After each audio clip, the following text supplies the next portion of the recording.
નાવા જાય પરસોત્તમ મહિનાની પૂજા કરવા જાય ને ગામમાં ગોર ગોરાણી રહેતા હતા એ અપર મહિનો બિચારા રહેતા હતા એક અપાસ કરતા હતા પણ એથી નાવા જવાતું નહોતું પૂજા કરવા ન જવાય એટલે ગોરાણીને એક દી વિચાર આવ્યો ગોર બાપાને કે એક કામ કરો નહીં કે તમે હું તમને ભાતું કરી દઉં તમે ક્યાંક આઘા ગામ જાઓ અને ત્યાં કે ગરીબ બ્રાહ્મણની દીકરી મળે તો એ આપણે દીકરી દે ને તો આપણે તમારે એમ જ કહેવાનું કે મારો દીકરો ક્રાસી ભણવા ગયો છે અને અમાસ દી આવી છે ને તે દી અમે શીરો ફેરો ફેરવીશું એમ કરીને લઈ જઈને પુરુષોત્તમ મહિનાનું પુસ્તક લ્યો અરે ગોર બાપા કે ગાંડી થઈ ગઈ છો દીકરો કોઈ ક્યાંથી આવે અને અમાસ તો કાલે લઈને ઊભી રહે આપણે કોની દીકરીને પહોંચાઈશું એ કે મને બહુ શ્રદ્ધા આવે છે હૃદયમાં મને તમે જાઓ નહીં ગોર બાપા બે ત્રણ દી કીધું ને ગોર ઉપડ્યા ભાતું લઈને ઉપડ્યાને હાલ્યા ગયા હા સુધી હાલ્યા ને એક થોડોક દી હતો ને ગામ આવી ગયો ગામને પાદર ઊભા રહ્યા એટલે છોકરીઓ રમતી હતું ઘોલકા એટલે એક બ્રાહ્મણની દીકરી એમ કીધું કે દાદા મારું ઘોલકું બગાડતા નહીં મેં કોઈનું બગાડ્યું નથી આ દાદાના કાન ખુલી જાય કે દીકરીને ડાપણ તો આ રમેશ આવડીને નથી બગાડ્યું બગાડતા નહીં કેવું કહેતા આવડે કે દીકરી તમે કેવા છો કે દાદા અમે તો બ્રાહ્મણ છીએ બેટા મારા રાત રહેવી છે કે તાર પપ્પાને પૂછશે નહીં હું આવું એમ અરે દાદા હાલો જ કે મારી વાહે છોકરી કે અમારી ઘરે કોઈ ન બોલે દીકરી કે પપ્પા મહેમાન આવ્યા ને ગોર દાદા ગયા હોનામોરનો ખડીયો ભર્યો અને પુરુષોત્તમનું પુસ્તક લીધું હતું બેવાનું લઈને ગયા એટલે ગોર ને ગોરાણી બિચારા બહુ એની સેવા ભાવ કરી દાદાને હાઈ સેવા બહુ અને ખડીયો મેળ્યો ખીતીએ રસોઈ બનાવી ખાધા પીધા એટલે એ ઘરની અંદર જમવા બેઠા ને એટલે ઘર બાઈ ગોરાણી માતા ને બિચારા આવ્યા બહાર કે આ દાદા એટલો બધો વજન લઈને હું નીકળ્યા છે ખડિયામાં જોયું પણ કાંઈ ઈડ્યા નહીં જોયું તો હોનામોરનો ખડિયો એટલે પછી ખાઈ પીને ઘરવાળાને કીધું કે તમે દાદા અરે હવાઈન કરો હા વાત તો કરો એટલું બધું લઈને ક્યાં જાય છે એટલે બેઠા ખાઈ પીને પછી કે દાદા તમે અહુરા નીકળ્યા અને અટાણે ક્યાં એટલું બધું વજન લઈને જાઓ છો કે ક્યાંય નથી જતો ભાઈ મારે ઘરના છે ને પરસોત્તમ મહિનો પૂંજવા નથી જઈ શકતા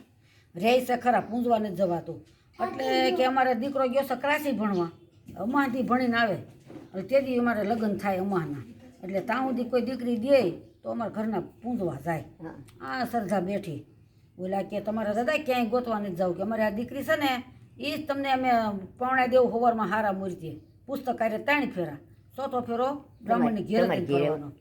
દાદા ખુશી થઈ ગયા કહો હાલવું ન પડ્યું ને તો પહેલી મહેમાનીમાં જ ભગવાને લાજ રાખી દીધી પરસોત્તમ ભગવાને સવારમાં સારું મુહૂર્ત લીધું 3 ફેરા પુરુષોત્તમ માસના પુસ્તકારે ફરી દીકરી અને ચોથો ફેરો ઘેરે જઈને ફરવાનો હતો એટલે દાદા ત્યાં વિદાય દીકરી વાહ મળી હાલવા બેટા જા તારી ઘેરે ક્યાં તારા સસરા છે અને તારા બાપુજી સમાન માનજે તારી સાસુની સેવા કરજે પૂજવા જાય ને સારી રસોઈ કરી દેજે હામી જાય માએ સંસ્કાર દીધા દીકરી ત્યાંથી વિદાય લીધી અને હાલ્યા તે ગામમાં આવ્યું ને તો ઘણો બધો દી રહી ગયો એટલે ગોર બાપાને વિચાર આવ્યો કે હું જો અટાણે આ દીકરી ઘરે લઈને જાય ને તો આખું ગામ મારી નિંદા કરશે કકડાટ કરશે ને હું કરશે કે બેટા અહીં બેસી જાઓ તે વિશે દીકરી ને દાદા બે બેસી ગયા ત્યાં હાંજ પડી અંધારું થયું ને કે દાદા બેટા હાલો હવે એટલે દીકરી હાલી ને દાદા હાલ્યા કડકી બી આવ્યા ને કે બેટા જો આપણા ઘર ને આપણા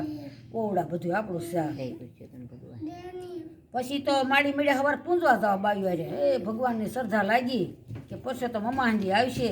અને એ તો મેળ્યા પૂંજવા તે એમ કરતાં 2-3 દી આડા રહ્યા અને ઘરમાં દેતવા ખૂટ્યો ને દીકરી બાજુમાં દેતવા લેવા ગઈ એટલે પાડોશી કે બેન તમે કોણ છો એ કે એટલે અમારા સસરાનું ઘર છે કે અમારો ઘર છે રે કે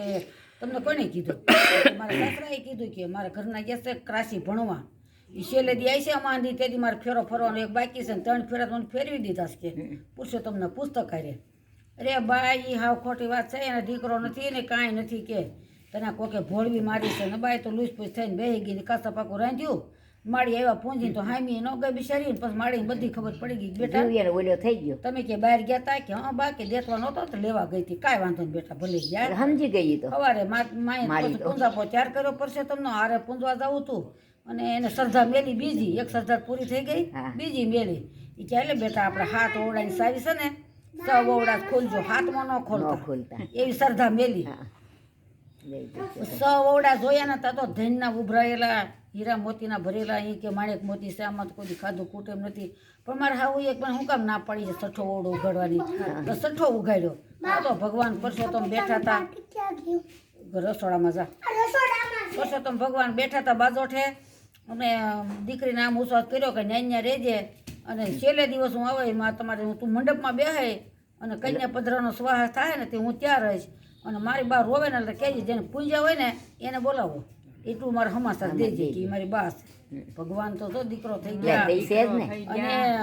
દેવ તો બાઈ તો હમા તો આવી ગઈ 2-3 દીમાં. એ બી છોકરીએ બધું કામ કરી નાખ્યું, ઘઉં ચોખા હમા કરી નાખું કે બા આપણે અમાનથી આખું ગામ જમાડવું છો, વાળા બંધ. દીકરી નોતરા દઈ આવી.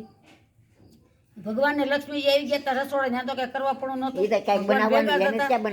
એટલે કે તઈ હવે બા કે ગોરબાપા આવી ગયા, કઈ મંડપમાં કન્યા પધરાવો સ્વાહા, 3 વાર બોલ્યા સ્વાહા. હવે દીકરી તો આવી મંડપમાં બેસી ગઈ, ભગવાન દીકરો ક્યાંથી આવે? પછી માળી મળ્યા ધ્રુષ્ટે રોવા. એ બા તમે રોવો માથે, જેને પૂજા હોય ને એનું હાથ નામ લઈને હાથ કરો એટલે ભગવાન આવવાના છે. માળી રોતા રોતા બોલ્યા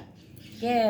પરસોત્તમ માળી મંડપમાં પધારો, પરસોત્તમ માળી મંડપમાં પધારો. 3 વખત બોલ્યા અને ભડભડ ભોગડિયા ભાંગ્યા. ભગવાન સાખડીયા સાહેબ પુરુષોત્તમ પોતે આવીને બે જઈ માનો દીકરો બની ગયા. અને 4થો ફેરો ફેરવો અને માળીએ ગીત ઉપાડ્યું કે વાતો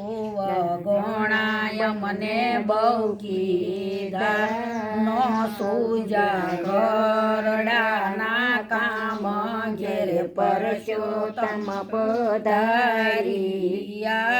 પૂરી સે કુંવાર ક્યાંની આશા ઘેરે પરસોત્તમ પધારી. ગોર ગોરાણીને ઢૂઠા એવા પરસોત્તમ ભગવાન બધાય વ્રત કરનારને સાંભળનારને અડોશી પડોશીને બધાને પડી ગયો ભગવાન.